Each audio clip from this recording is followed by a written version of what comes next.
समिति की बैठक आयोजित की गई। छत्तीसगढ़ में कांग्रेस की सरकार बनने के बाद पहली बार राज्य स्तरीय दिशा समिति की बैठक का आयोजन किया गया, जहां उन्होंने मीडिया से चर्चा करते हुए झीरम जांच रिपोर्ट पर बड़ा बयान दिया। मुख्यमंत्री का कहना है कि आज तक सभी रिपोर्ट राज्य सरकार को सौंपी गई, लेकिन अब नई परिपाटी चलाई जा रही है। राज्यपाल भी आखिरकार राज्य सरकार को ही सबको रिपोर्ट सौंपेगी। इस दौरान विपक्ष के बयान पर मुख्यमंत्री भूपेश बघेल ने पलटवार करते हुए जांच के लिए आयोग का गठन कर राज्य सरकार और आयोग के कार्यकाल समाप्त होने के पश्चात रिपोर्ट वैसे ही अधूरी है।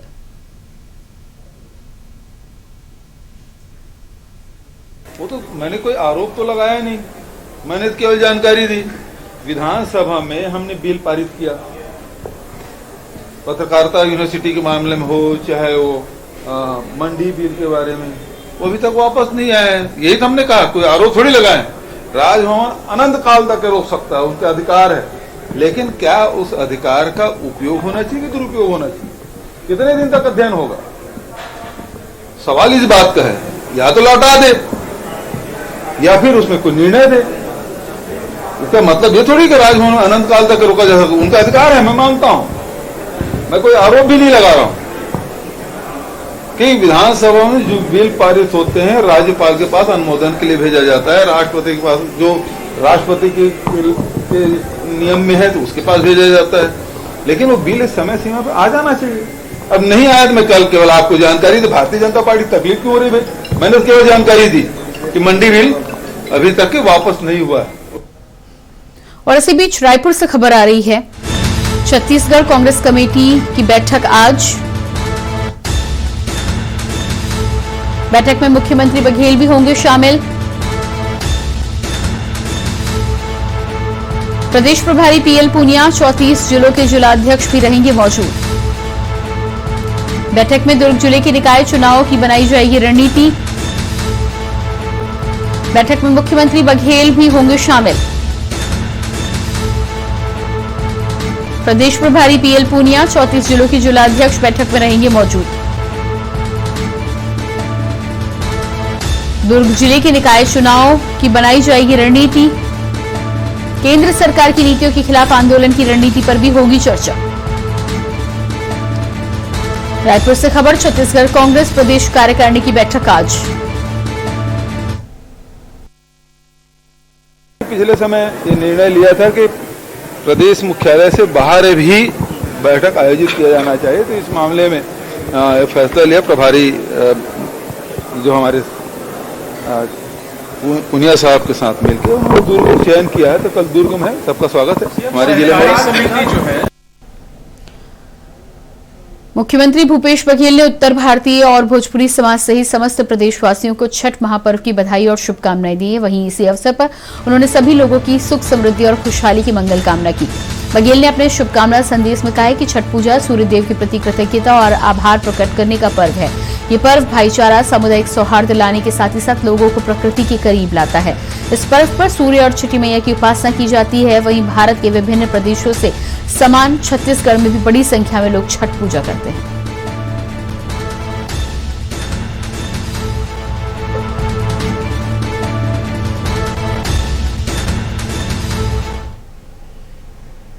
खबर दंतेवाड़ा से है, जहां दंतेवाड़ा में इंद्रावती नदी पार कर बसे ग्रामीणों से मिलने पहली बार जिला प्रशासन के आला अधिकारी और विधायक पहुंचे। नदी किनारे छिंदनार गांव में जिला स्तरीय जन समस्या निवारण शिविर का आयोजन किया गया। अलग अलग विभागों के स्टॉल लगाए गए थे। इन स्टॉलों में अपनी ग्रामीणों ने समस्याएं बताई। अफसरों को समस्याएं बताने लेकर पाहुरनार, करका, चेरपाल, तुमरी, गुंडा समेत अन्य गांवों से ग्रामीण बड़ी संख्या में पहुंचे थे।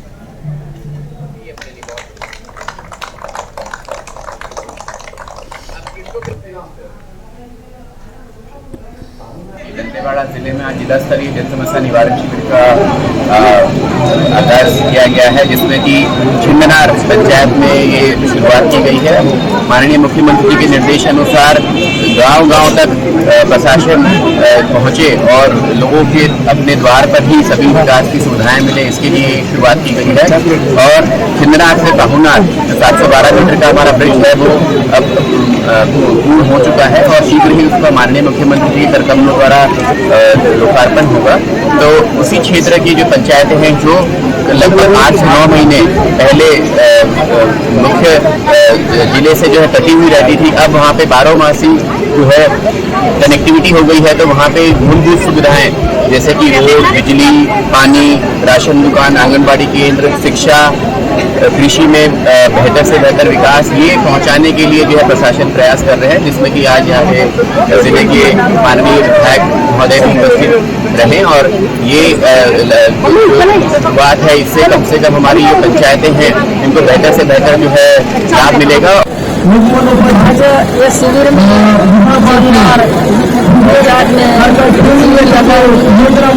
आज जहाँ गाँव में दूर दूर से कोई चीज सरकार से देना आता है वो पहुँचता बुला करके सब जानकारी दिया जाए। बुलेटिन में खबरें अभी और भी है, लेकिन यहाँ रुकेंगे एक छोटे से ब्रेक के लिए। आप देख रहे हैं के न्यूज, खबरों का सारथी।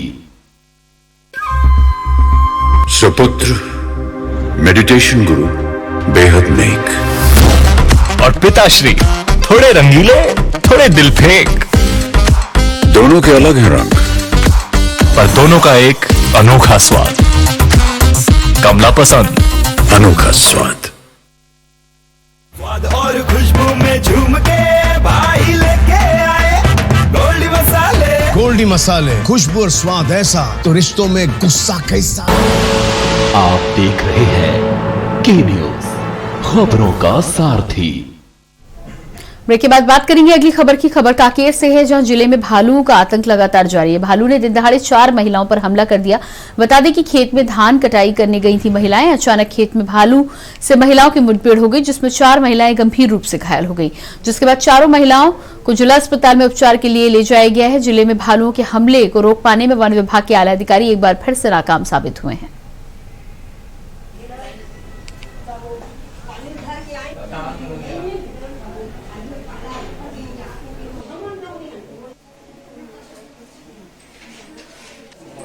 एक्चुअली में अभी मुझे आधे से पौन घंटे पहले एक खबर मिली कि पंडरी पानी जो हमारे कांकेर से लगा हुआ 3 से 4 किलोमीटर हमारे जिला मुख्यालय से दूर है, वहाँ हमारा जो नदी बहती है कांकेर के किनारे में, वहाँ कुछ धान काटने वाली महिलाओं पे भालू ने अटैक किया है, जिसमें 4 महिलाएं गंभीर रूप से घायल हुई हैं, जिनके हाथ और जांघ के मांस नोच लिए हैं भालू ने। ऐसी खबर मिली तो मैं हमारी जो भालू निगरानी टीम है उसको हमने जो घटना स्थल है उस तरफ रवाना किया। अगली खबर रायपुर से, जहां गृह विभाग की समीक्षा बैठक से मुख्यमंत्री भूपेश बघेल ने पुलिसकर्मियों को यथासंभव साप्ताहिक अवकाश देने के लिए निर्देश दिए हैं। महिलाओं की सुरक्षा ऐप जारी करने के भी निर्देश दिए गए। सीएम बघेल ने कहा कि शहर में शाम को पुलिस अधिकारियों की उपस्थिति दिखनी चाहिए। चिटफंड के फरार आरोपियों को शीघ्र गिरफ्तार किया जाए। अधिकारियों को दिशा निर्देश दिए गए कि अंतर्राज्यीय गांजा तस्करी पर कार्रवाई हेतु एनसीबी को पत्र लिखें और बस्तर फाइटर भर्ती प्रक्रिया को शीघ्र पूरा किया जाए।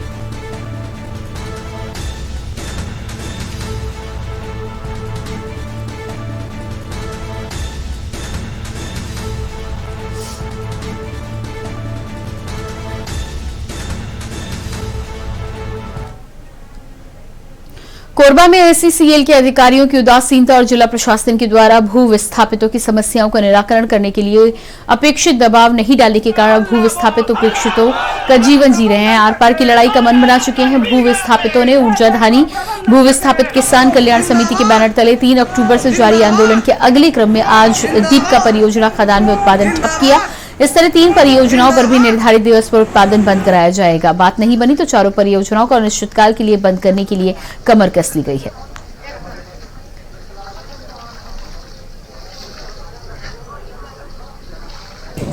पिछले 1 माह से भी ज्यादा समय से आज हमारे संगठन के द्वारा ये आंदोलन किया जा रहा है। शासन और प्रशासन के द्वारा बार बार हमें आश्वासन के नाम पे झूठा आश्वासन दिया जा रहा है, जिससे आज हम बहुत ही निराश होकर के इस कदम को आगे बढ़ाते हुए आज हमने अपने पूर्व निर्धारित जो अनिश्चितकालीन हड़ताल था उसका शंखनाद कर दिया है।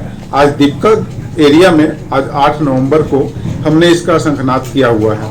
आज पूरे क्षेत्र के लोग आज पूर्ण तरह से सुबह 8 बजे से लेकर के अभी शाम के 5 बजे तक के हमने पूरे दीपका एरिया को प्रोडक्शन को पूरा ठप कर दिया है। अभी लास्ट में ये आश्वासन दिया गया है कि कल जो मीटिंग होगी बोर्ड ऑफ डायरेक्टर्स के मेंबर भी रहेंगे CMD से और यहाँ CGM और हम भूस्थापितों के बीच में, जिसमें सम्मानीय हमारे विधायक महोदय भी शामिल रहेंगे। कल वार्ता होगी, यदि वार्ता से हमको संतुष्टि मिलेगी तब ठीक है, अन्यथा 10 तारीख का हमारा गेवरा में भी ये आंदोलन है। कवर्धा जिले से 25 किलोमीटर दूर ग्राम बहर मुंडा में 3 दिवसीय कबीर संत समागम भाई दूजे मिल का आयोजन पिछले 35 वर्षों से हर साल की तरह इस साल भी किया गया, जिसमें हजारों की संख्या में लोगों की भीड़ लगी। बता दें कि कवर्धा जिले को संत कबीरदास जी की नगरी कहा जाता है। संत कबीरदास जी के नाम पर कवर्धा जिले का नाम बदलकर कबीरधाम रखा गया। मेले का आयोजन पंथ श्री हुजूर ग्रंथ मुनि नाम साहिब की स्मृति में कराया जाता है। इस मेले को लेकर जिले भर में उत्साह देखने को मिलता है। लोग दूर दूर से मेला देखने के लिए आते हैं।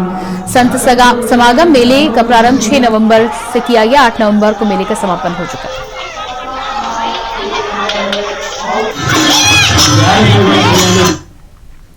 बुलेटिन में फिलहाल वक्त एक छोटे से ब्रेक का, फौरन हाजिर होते हैं। आप देख रहे हैं के न्यूज, खबरों का सारथी। सदियों से सुनते आए हैं, बेटे बड़े होके अच्छी सी नौकरी करना, अच्छी सी नौकरी करना।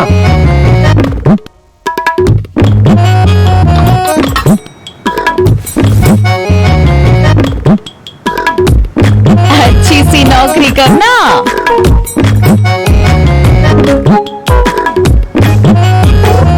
अच्छी सी नौकरी करना।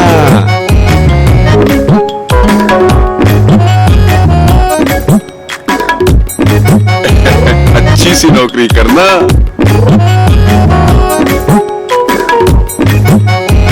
अच्छी सी नौकरी करना।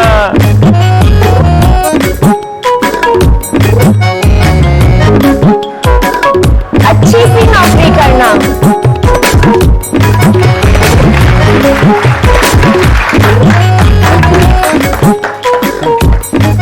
अच्छी सी नौकरी करना। अगर सब अच्छी नौकरी करने वाले बनेंगे तो नौकरी देगा कौन? बेटा तुम अच्छी सी नौकरी देने वाला बनना।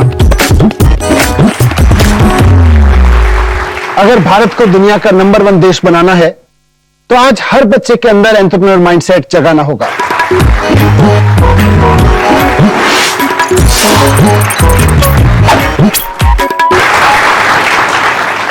बिजनेस ब्लास्टर्स हमारी एक पहल है जो बच्चों को सिखा रही है कि उन्हें नौकरी ढूंढने वाला नहीं, नौकरी देने वाला बनना है।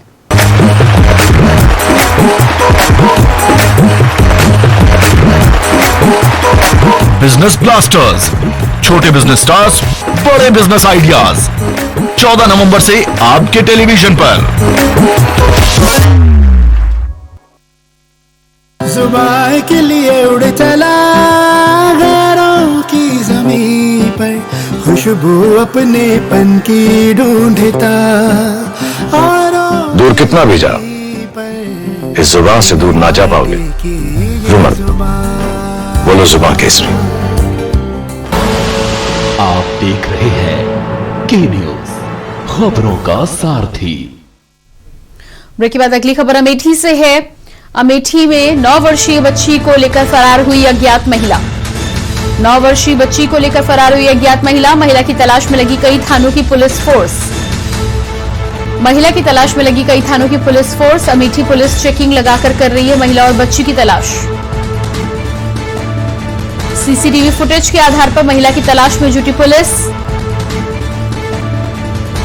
सीओ ने घटनास्थल का किया निरीक्षण। सीओ ने घटनास्थल का किया निरीक्षण। NH 56 स्थित वारिसगंज चौकी क्षेत्र का मामला।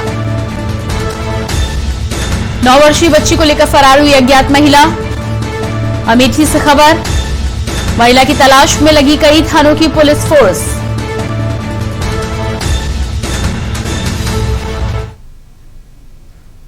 और अब बात करेंगे छत्तीसगढ़ की। छत्तीसगढ़ में बदमाश बेखौफ हो चुके हैं, जिसकी वजह से छत्तीसगढ़ में क्राइम का ग्राफ बढ़ता जा रहा है। वहीं राजधानी में आए दिन चाकूबाजी हो रही है। पुलिस की लाख कोशिशों के बावजूद चाकूबाजी की घटनाएं कम नहीं हो रही।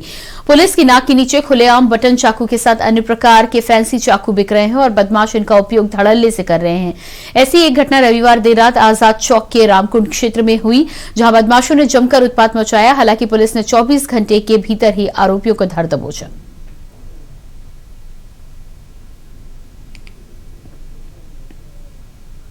के पास की घटना है, इसमें शराब पीने की बात को लेकर विवाद हुआ था। 2 युवकों के साथ में इन्होंने मारपीट किया था, हाथ मुक्का से और धारदार हथियार से इन्होंने हमला किया था।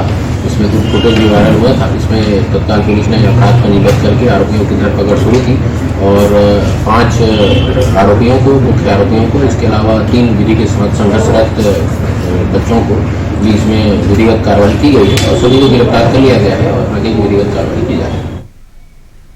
खबर जांजगीर चांपा से है, जहां जिला के मालखरौदा ब्लॉक के भाटा गांव में मुख्यमंत्री भूपेश बघेल प्रवास में पहुंचे, जहां छत्तीसगढ़ मजदूर सह-निर्माण और कर्मकार आयोग के सदस्य दुर्गेश जायसवाल के निवास में आयोजित पूजा कार्यक्रम में शामिल होने के बाद मुख्यमंत्री ने भोजन किया। इस प्रवास के दौरान चंद्रपुर विधानसभा क्षेत्र में कांग्रेसियों की गुटबाजी पोस्टर में सामने आई, जिसमें दुर्गेश जायसवाल के निवास के सामने लगे बैनर से स्थानीय विधायक रामकुमार यादव का फोटो हटाया गया।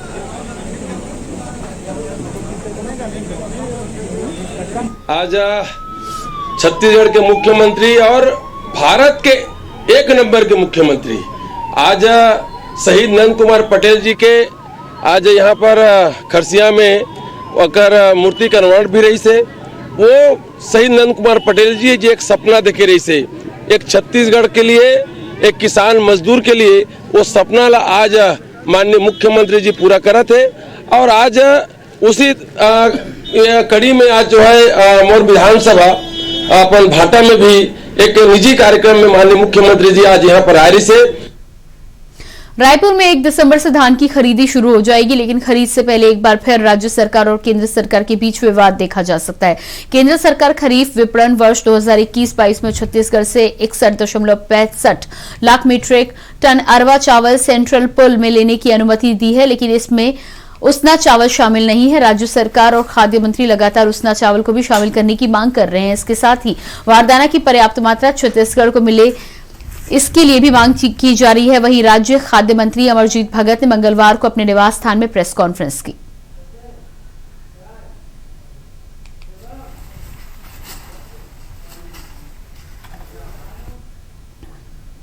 खबर बालोद से, जहां स्कूली बच्चों के पोषण को लेकर संरक्षण समर्पित मध्याह्न भोजन संचालक इन दिनों आर्थिक रूप से परेशान हैं।